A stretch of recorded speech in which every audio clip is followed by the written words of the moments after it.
There will be a little bit of bad news, good news situation for about 20 minutes. I promise we will swim out on a good place, but at the beginning you might feel a little bit intense as we have looked at every data point we could find to share what we think is happening in the world and how we can wrap your hand around it. So why reinvention? Why not strategy? Why not innovation? Why not transformation? Why not change? What are we talking about? For me, my relationship with the word reinvention started long before I was born. About 100 years ago, in the late 1920s, early 1930s, the government of my country, Soviet Union, engineered an artificial famine that killed 40% of our country's population. 40% of Kazakhstan destroyed in about 4 years. My great-grandfather survived the famine, but he was an enemy of the state, so he was executed. And my grandfather, then a teenager, shipped to an orphanage to speak a language he never spoke. He grew up, survived the Second World War, served in the army, spoke against the government, put in prison, and killed himself right after he left the prison. So when I saw the collapse of the Soviet Union, I was absolutely sure that people would rejoice.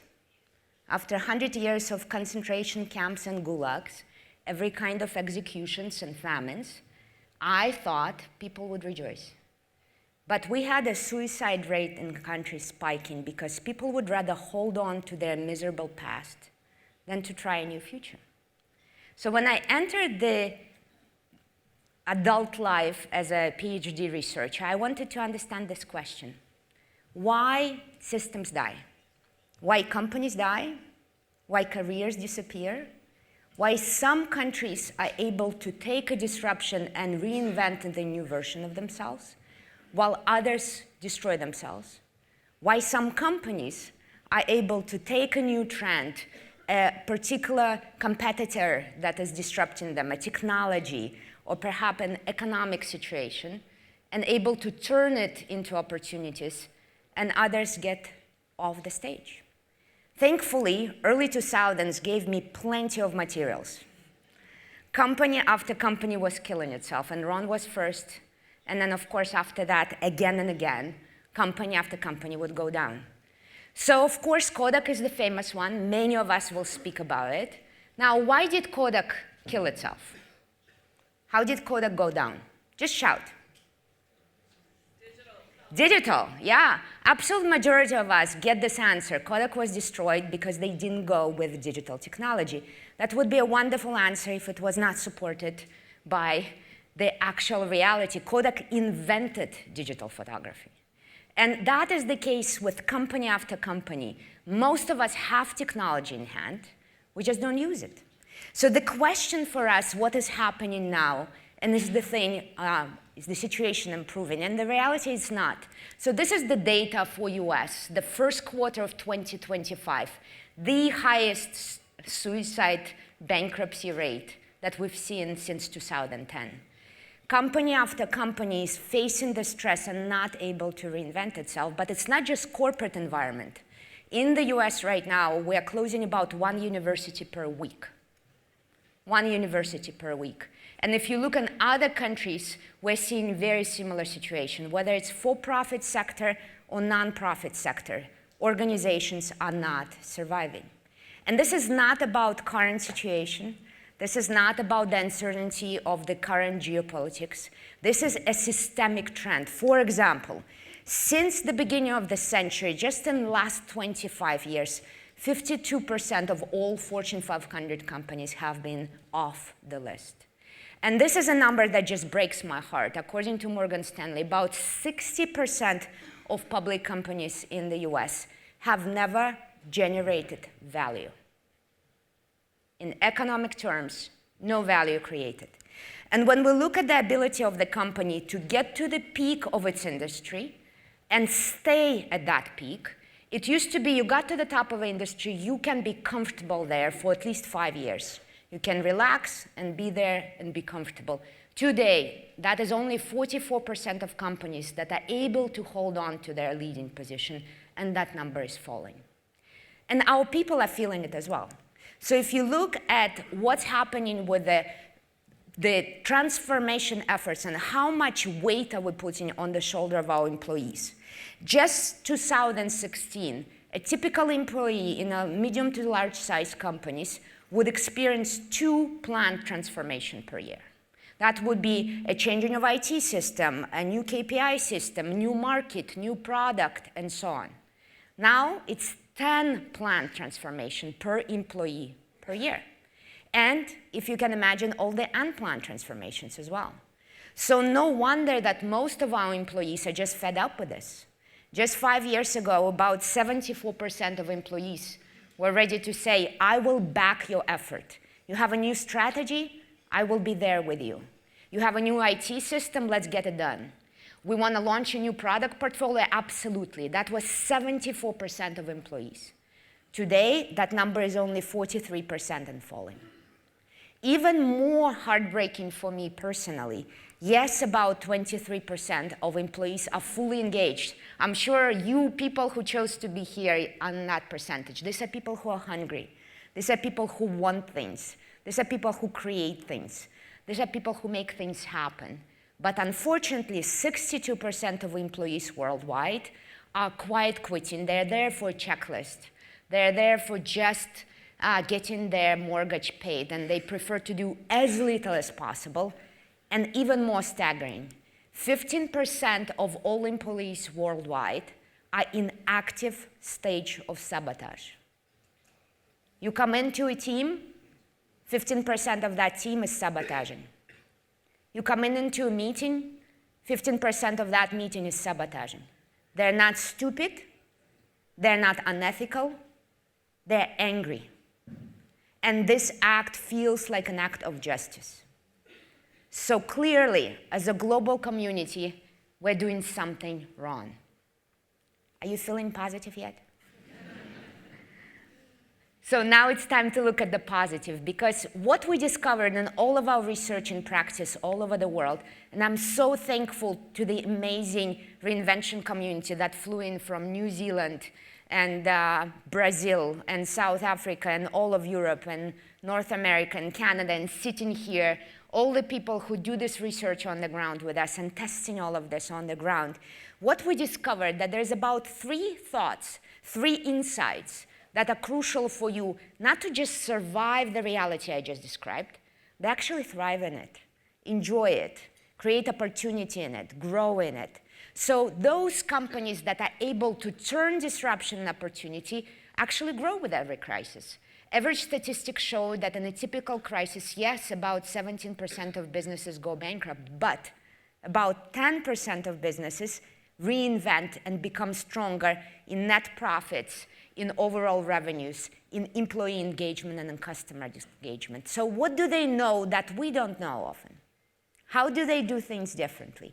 Well, first of all, number 1, they understand that turbulence, uncertainty, disruption, and high volatility are not temporary. They're here to stay. So let's check your gut reaction. Make some guesses here. Where are you when it comes to understanding the new environment? And I'm not asking you to Google or ChatGPT. This is not a test of your Google skills.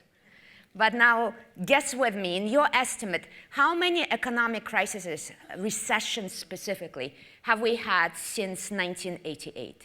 While you're guessing, I'll remind you, a recession is a shrinking of economic output by 20% or more. We talk about country, industry, region, or global recessions. Just a gut reaction. How many? Shout. 8. 500. 16. Anywhere in between. Who is closer to 8? Good. Who is closer to 50? Closer to 100? Closer to 500? There's like 10 people who have all already seen this slide. Right? So we are already looking at the numbers that are beyond belief. Only at the level of a country-level recession since 1988, and this is already outdated data, we had a total of 469. Now, if you add to this industry, region, and the world-level recessions, we're currently at about the rate of 1 recession per week. Now you're wondering, why am I not feeling it? You do. It's called inflation. When we have a recession in an individual country, let's say Democratic Republic of Congo is going through a recession right now, they're again in a civil war. About 30 years ago, you wouldn't care. Why would you care that Congo is in war? Today, Congo produces almost all of the world cobalt. Cobalt is what makes your phone small, what makes a battery in your laptop work, and a battery in your car drive. When Congo is in recession, you feel it in your supply chain. How many of you are feeling instability in supply chain already? And the crazy prices, and inability to budget, and throwing out all the principles of supply chain in the past. We're feeling it all the time. Let's do another guessing game. So when we look at the disruption levels, right after the last global economic recession, for 5 years straight, we've seen a growth of global disruption according to Accenture Global Disruption Index by a total of 4%. That means your week is typically 4% more disrupted. You're getting supply chain emails canceling, or customer chooses to close the contract, or your employee is not coming to work. 4% increase. What's your guess? What is the growth of disruption in the following 5 years, between 17 and 2022? Shout. 18, 75, 50, yeah? The actual number is 200. And as you can see on the far left is the overall, we look at the economic, social, the beginning of the Ukraine war, geopolitical, climate, and of course those big jumps in technological, that's AI for you. Our weeks are 200% more disrupted. You're getting 200% more unusual customer emails, 200% more employees canceling, 200% more supply chain disruptions. What have you changed in the way you run your week to adapt to this? What have you changed in the way you run your budget? What have you changed in the tools you're using? I hope by the end of these 2 days, you will leave with tons of ideas of how you can do budgeting differently, strategy different, operations different.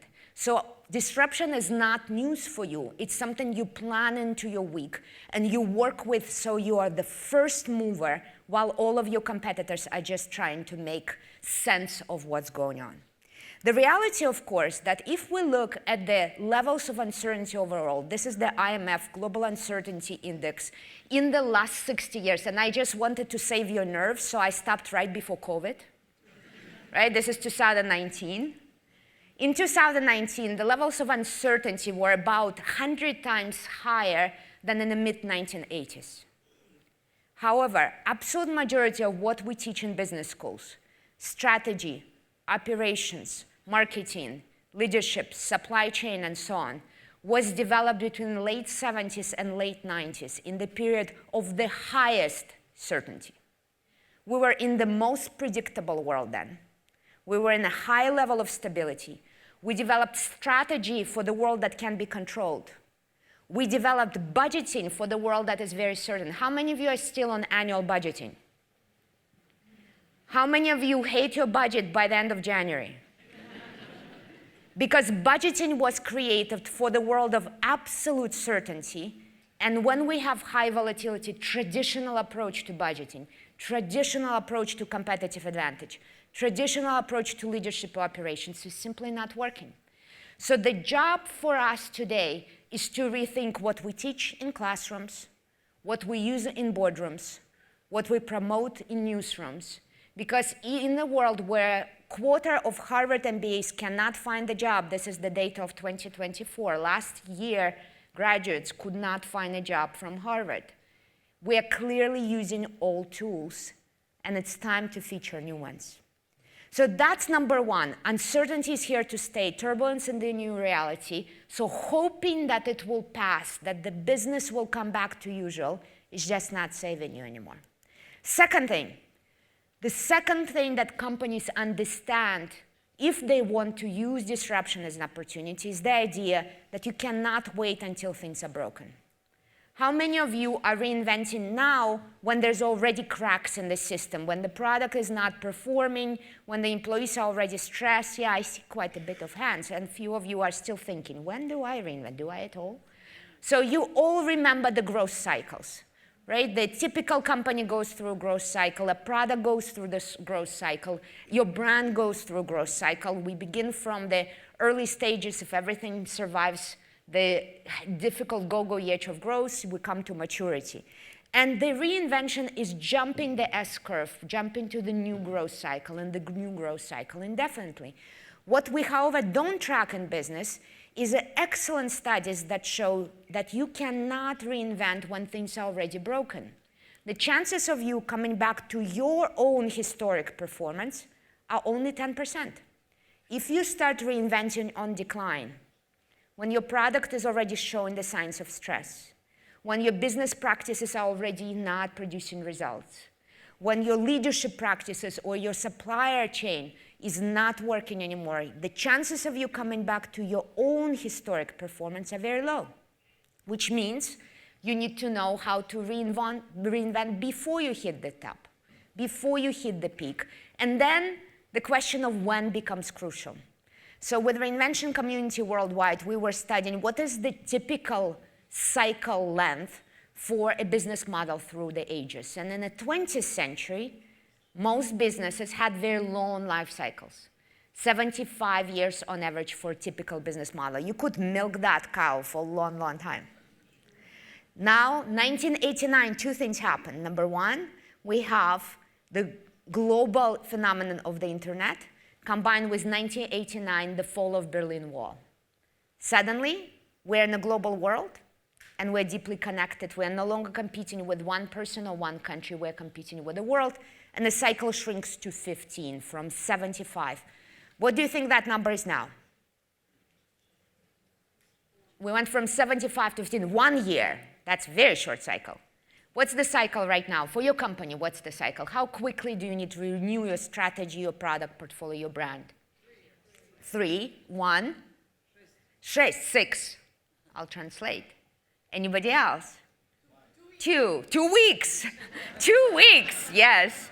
IT systems now, most of the product managers are shipping new product every 2 weeks. That's their sprint length. All of you are absolutely correct. This is the data from 18 to 2024. We do this research every 2 years. And yes, there are industries that would be the red, where you need to reinvent every year or less. We also have industries that would be finance, that would be retail, services that reinvent every 2 to 3 years. Manufacturing, that's blue, that would be every 6 to 10 years, and extractive industries, mining and oil, that would be every 6 to 10 years, that's green.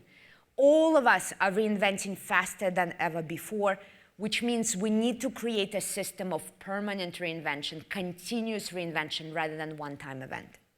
And finally, new reality requires new rules of success. So I hope that when you come back from the summit, you sit with your team and you ask, okay, we were designed to compete in a world where change was rare. But change is constant, is a new rule book. How do we develop that rule book? So here's some ideas. When change was rare, it was very good. It was very relevant and meaningful to respond with creating a one-time project. Remember those branded transformation projects? Project Everest. Program Arrow, we all had those binders with a massive transformation. Now is the time to treat this as a really well-oiled process, no longer a one-time project, but a process that is going indefinitely. Not so much like putting big wedding together, but more like brushing your teeth on a regular basis or taking a shower. If I don't take a shower for a long time, I begin to stink. Same with your products, your brands, your services. If we don't wash off our systems, they begin to stink too. And it's not like you cannot brush your teeth for 7 years and then brush them very, very well for 2 weeks. But that's how we're treating all of our business change processes right now. We do not do transformation on time, and then we try to squeeze it all in a short time. So it's not a project, it's a process. It's definitely not about choosing just a few ideas, and we'll have amazing speakers today speaking about this notion that the traditional approach to competitive advantage and strategy is just not working anymore. So it cannot be just perfect ideas, perfect decisions, and a perfect strategy. It's more of a dynamic portfolio where some seeds will grow and some will disappear. And finally, we cannot have camps competing with each other. Strategy hating on innovation, innovation not dealing with change management very well, change management not talking numbers. We have to create a really well done combination of efforts where every function is passing the baton and we're all working under the same framework. And that's why this event is designed around this idea of continuous reinvention, not so much a linear project, but an ongoing process again and again. And at the heart of that process is 3 big steps. So today, we will start with the first one, our ability to anticipate change. This is traditionally strategy, foresight, scenario planning, trend watching. So the first part of today will be anticipating change section. We will then move to designing change section. This is all about innovation, R&D. This is all about developing new ideas. And finally, tomorrow, the whole day will be on implementation. This is project management, Scrum Agile, change management, leadership, communication. All of those pieces need to come together. And there is nobody better who can guide us through this idea of continuous, or as he used the beautiful term, permanent reinvention, than Aidan, the father of the permanent reinvention idea. Welcome.